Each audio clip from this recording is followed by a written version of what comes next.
Rate ಏನೋ ಜಾಸ್ತಿ ಆಗ್ತಾ ಇದೆ. ಹಾಸನ ಬೇರೆ ಬೇರೆ ಕಡೆ ಸಾವಿನ ಪ್ರಮಾಣ ಜಾಸ್ತಿ ಆಗ್ತಾ ಇದೆ. ನಮ್ಮಲ್ಲಿ ಹೆಂಗಿದೆ? ತಪಾಸಣೆ ಬರ್ತಾ ಇರೋ ಸಂಖ್ಯೆ ಮೊದಲಿಗೆ ಕಂಪೇರ್ ಮಾಡಿದ್ರೆ ಈಗ ಹೆಂಗೆ ಆಗ್ತಾ ಇದೆ? ಏನು ಕಾರಣ ಇದೆ?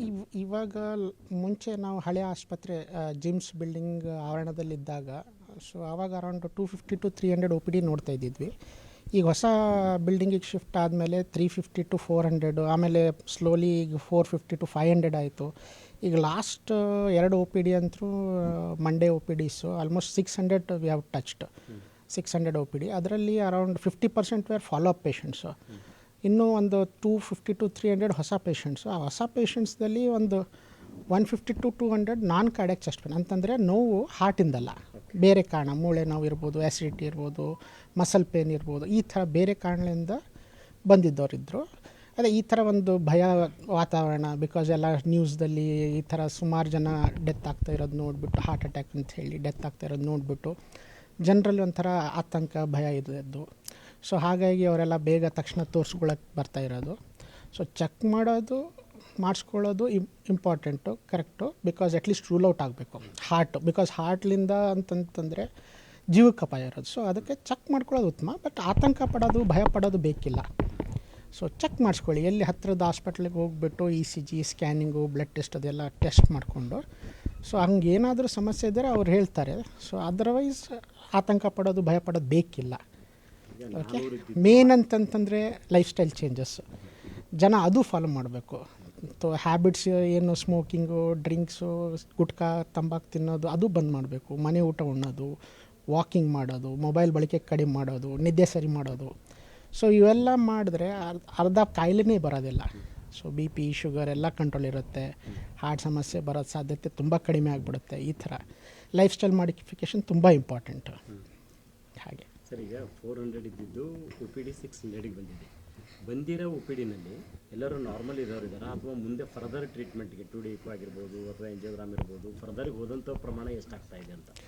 ಸೊ ಇವಾಗ OPD ನಿನ್ನೆ 600 OPDದಲ್ಲಿ 350 OPD ಫಾಲೋ ಅಪ್ದವ್ರು ಇದ್ದರು.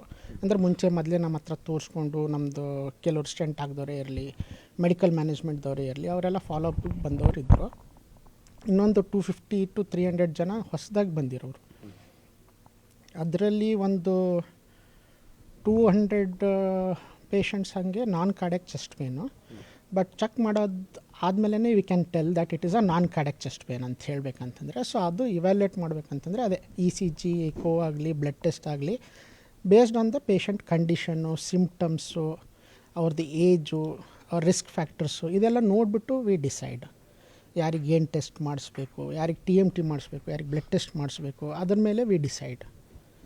ಹಾಸ್ಪಿಟಲ್ ಅಂದಮೇಲೆ ಎಲ್ಲರೂ ಬಂದೇ ಬರ್ತಾರೆ. ಹೌದು. ಯೂಶ್ವಲಿ ಯಾವ ಏಜ್ ಗ್ರೂಪ್ನವ್ರು ಪ್ರಮಾಣ ಜಾಸ್ತಿ ಆಗ್ತಾ ಇದ್ದಾರೆ ಇತ್ತೀಚೆಗೆ? ಯಂಗ್ಸ್ಟರ್ಸ್ದಲ್ಲಿ ಸ್ವಲ್ಪ ಭಯ ಜಾಸ್ತಿ ಆಗಿದೆ. ಸೊ ಯಂಗ್ಸ್ಟರ್ಸ್ ಸಂಖ್ಯೆನೂ ಹೆಚ್ಚಾಗ್ತಾಯಿದೆ. ಈ 25 to 35 ಇಯರ್ಸ್ದವ್ರದ್ದು, ಅವ್ರದ್ದು ಸಂಖ್ಯೆನೂ ಹೆಚ್ಚಾಗ್ತಾಯಿದೆ, ಬಂದು ತೋರಿಸ್ಕೊಂಡು ಹೋಗೋದು. ಬಿಕಾಸ್ ಆಫ್ ದಿಸ್ ನ್ಯೂಸ್ದಲ್ಲಿ ಬಂದಿರೋದು ಆ ಇನ್ಸಿಡೆಂಟ್ಲಿಂದ ಸ್ವಲ್ಪ ಆತಂಕ ಅವರಲ್ಲಿ. ಸೊ ಅದಕ್ಕೆ ಭಯ ಪಡೋದ್ರ ಬದಲು ಕೆಟ್ಟ ಹವ್ಯಾಸಗಳು ಬಿಡೋದು ಬೆಟರ್. ಹಾಗೆ ಯೂತ್ ಜಾಸ್ತಿ ಇದೆ. ಸಾರಿ, ಸಮಸ್ಯೆಗಳು ಕೂಡ ಜಾಸ್ತಿ ಇದೆನಾ ಅಂತ? ಇಲ್ಲ ಆ ಥರ ಅಂತಲ್ಲ. ಬಿಕಾಸ್ ಈಗ ಅದೇ ಹೇಳಿದೆ, ಈಗ ನಮ್ಮ ಪೇರೆಂಟ್ಸ್ ಏಜ್ದವರಿಗೆ ಆ ಟೈಮ್ದಲ್ಲಿ ಏರ್ ಪೊಲ್ಯೂಷನ್ ಅಷ್ಟಿರಲಿಲ್ಲ, ಎಲ್ಲ ಫಿಸಿಕಲ್ ಆ್ಯಕ್ಟಿವಿಟಿ ತುಂಬ ಇತ್ತು, ಎಲ್ಲ ಕಡೆ ನಡ್ಕೊಂಡು ಹೋಗೋರು, ಮನೆ ಊಟ ಉಣ್ಣೋರು, ಟೈಮಿಗೆ ಮಲಗ್ತಿದ್ರು. ಸೊ ಅವ್ರದ್ದು ಲೈಫ್ ಸ್ಟೈಲ್ ವಾಸ್ ಡಿಫ್ರೆಂಟು. ಈಗ ನಮ್ಮ life style is totally changed. ನಮ್ಮದು ರೆಸ್ಟ್ ಇಲ್ಲ, ಸ್ಟ್ರೆಸ್ ಹೆಚ್ಚಾಗಿದೆ, ವರ್ಕ್ ಪ್ರೆಷರ್ ಹೆಚ್ಚಾಗಿದೆ. ಸೊ ಪ್ಲಸ್ ಏನೋ ಮೊಬೈಲ್ ಬಳಕೆ ಹೆಚ್ಚಾಗಿದೆ, ನಿದ್ದೆ ಸರಿ ಮಾಡ್ತಾ ಇಲ್ಲ. ಸೊ ಹೊರಗಡೆ ಊಟ ಮಾಡೋದು ಹೆಚ್ಚಾಗಿದೆ.